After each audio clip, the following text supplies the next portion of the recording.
Pois é, Débora, vamos mudar um pouquinho de assunto, falar de economia, porque hoje o boletim Focus elevou as projeções de inflação e da taxa Selic para 2025. De acordo com os economistas ouvidos pelo Banco Central, os juros brasileiros devem terminar o ano que vem em 10,50% ao ano. E justamente nesta semana, na verdade, tem uma previsão de alta maior do que essa, mas eu já confirmo o número. E enquanto isso, essa semana é uma semana que os economistas chamam de super quarta, porque os olhos da economia estão voltados tanto para o Banco Central brasileiro quanto para o Fed, o Banco Central americano. Nesta super quarta, as autoridades monetárias dos dois países vão tomar decisões sobre o rumo das taxas de juros e talvez tomem rumos diferentes. Por isso que a gente recebe agora o economista e relações institucionais da Polo Capital, Arnaldo Lima, entre eu e Débora Bergamasco já aqui na tela. Arnaldo, boa tarde, bem-vindo aqui ao 360. Queria te ouvir sobre justamente essas expectativas. Parece muito certo que o Fed vai reduzir os juros nos Estados Unidos, a questão é quanto. E, pelo jeito, aqui no Brasil também está caminhando para se ter uma alta de juros ou é possível, diante do cenário e dos indicadores econômicos, ter um pouco mais de cautela e não achar que seja necessário subir os juros aqui no Brasil nesta quarta-feira?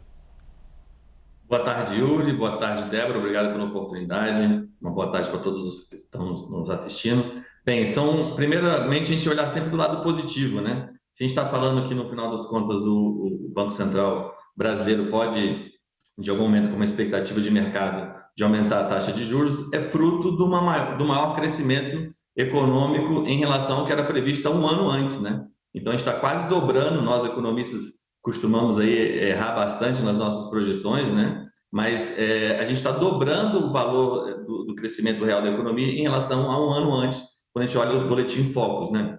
Que está se aproximando cada vez mais de 3%. O próprio Ministério da Fazenda reviu essa projeção para 3,2%. E, naturalmente, é uma posição divergente do Banco Central americano, que tende a divulgar a taxa às 3 da tarde, um pouquinho antes, temos uma quarta animada à tarde, né? E aí isso pode abrir um diferencial da taxa de juros em relação à economia americana e o Brasil, o que pode, de alguma maneira, incentivar operações que a gente chama de carry trade, ou seja, pode aproveitar esse diferencial da taxa de juros para investir em países emergentes, onde a rentabilidade é maior, se a gente considerar, logicamente, a volatilidade cambial a mesma, né? Professor, boa tarde para você. De fato, os indicadores recentes indicam alguma desancoragem nas expectativas de inflação aqui no Brasil? Isso, esse é o grande diferencial, né? Quando a gente olha, especialmente o PIB que foi divulgado há 2 semanas, né? A gente vê um consumo tanto das famílias como da administração pública acima da taxa de investimento. Isso leva a um debate sobre qual o PIB potencial do Brasil. E você tem visto uma desancoragem das expectativas de inflação em relação a este ano, né? Especialmente. Isso é fruto por uma unanimidade em relação à necessidade de a gente fazer redução das despesas obrigatórias.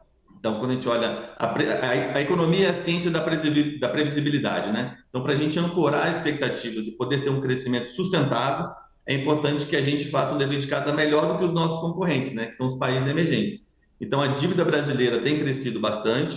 A gente fez o arcabouço fiscal e também várias medidas do lado da Receita para tentar ancorar essas expectativas, mas é natural que agora a gente tenha vários desafios, né? O mais importante é que a política econômica se sobreponha à economia política, né? Então, a gente tem vários desafios aí de ordem política para que a gente possa ter um crescimento digno do que a população brasileira precisa, para que a gente possa crescer cada vez mais, inclusive em termos de bem-estar para a população.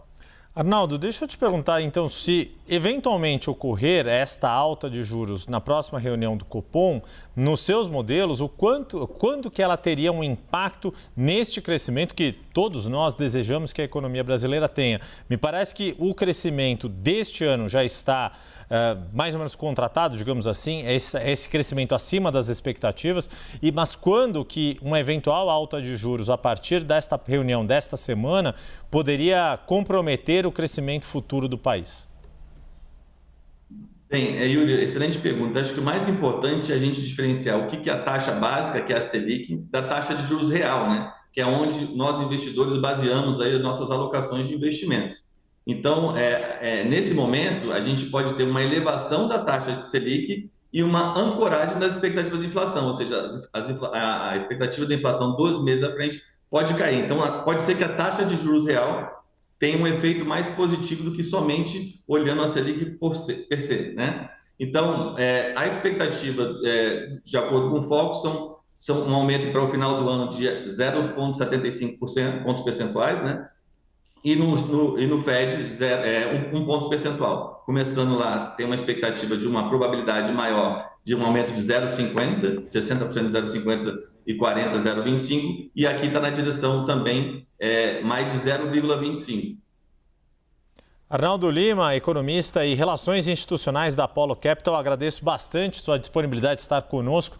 Sempre um prazer conversar contigo e nos vemos mais vezes aqui no 360 para nos explicar os movimentos da economia brasileira. É um prazer, muito obrigado.